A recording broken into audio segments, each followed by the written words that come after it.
এইদিকে একটা জায়গা আছে যেখানে বাইকগুলো আমরা রাখলাম। এটা ছিল চাঁচলের সাইড, রোডটা চলে গেছে একবারে শামসির দিকে। অ্যাকচুয়ালি আমরা সোনার বাংলায় ঢুকবো, আর চলে এসছি আমরা একবারে মেন গেটের কাছে। এইদিকে টিকিট কাউন্টার, একটা ছিল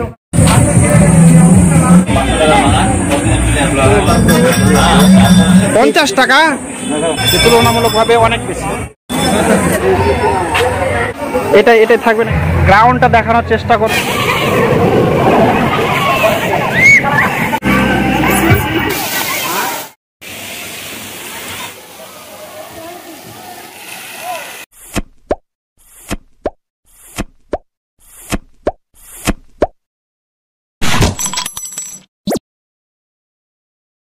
hello friends, welcome to my YouTube channel. আরও একটি নতুন ভিডিওতে তোমাদেরকে স্বাগত। আর এইদিকে দেখো, এইদিকে একটা জায়গা আছে যেখানে বাইকগুলো আমরা রাখলাম। গাড়ি রাখার পরে আমরা এই দিকটা যে আছে, এই সাইডটা, এটা ছিল চাঁচলের সাইড। আর এটা রোড, যে রোডটা চলে গেছে একবারে শামসির দিকে, এই দিকটাই। আর এখানে তোমরা দেখতে পাচ্ছ যে কোন জায়গায় এসে আমরা পৌঁছেছি। অ্যাকচুয়ালি আমরা সোনার বাংলায় ঢুকবো অনেক দিন পরে। এর আগে এসেছিলাম, তেমন কিছু অভিজ্ঞতা তোমাদের সামনে শেয়ার করিনি, তবে আজকে করব। তোমাদেরকে একের পর এক জিনিসগুলো দেখাচ্ছি, সেখানকার টিকিটের মূল্য, টিকিটের কাউন্টার এবং সেই জায়গাটা কেমন হয় সন্ধ্যাবেলায়।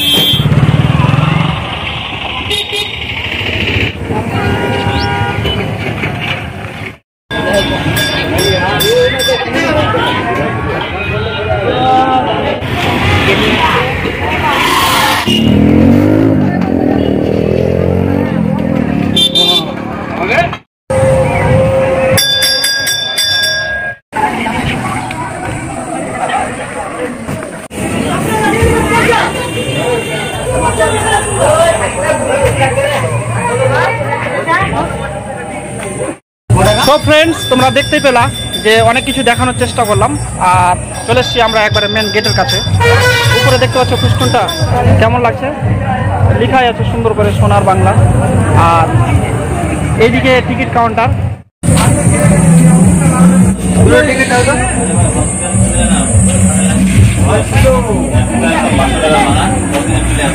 টিকিট নিয়ে নিলাম। টিকিট অলরেডি আমরা হাতে পেয়ে গেছি। দেখো, দেখতে পাচ্ছ সবাই কতটা এক্সাইটেড। আর এইদিকে দেখো, আস্তে আস্তে ভিড় হবে অবশ্য, সন্ধ্যা ঘনিয়ে এসছে। আমরা এই পথে ঢুকবো এখন। টিকিটটা বেশ কালারফুল করেছে, তবে টিকিটের মূল্য দেখতে পাচ্ছ 50 টাকা। হাতে দেখা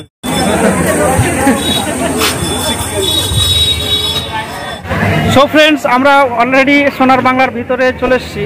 মানে যে পার্ক, সোনার বাংলা যে রিসর্ট, যে পার্ক, সেই পার্কের ভিতরে চলে এসেছি অলরেডি।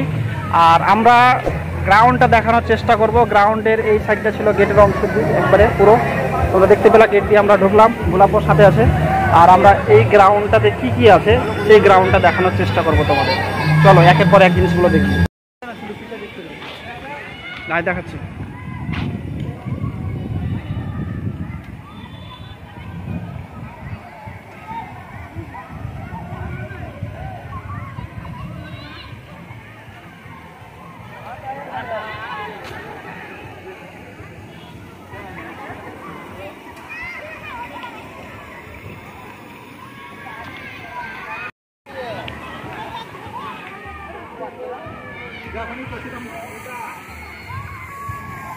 বানাচ্ছে নাকি দাদা?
Gracias.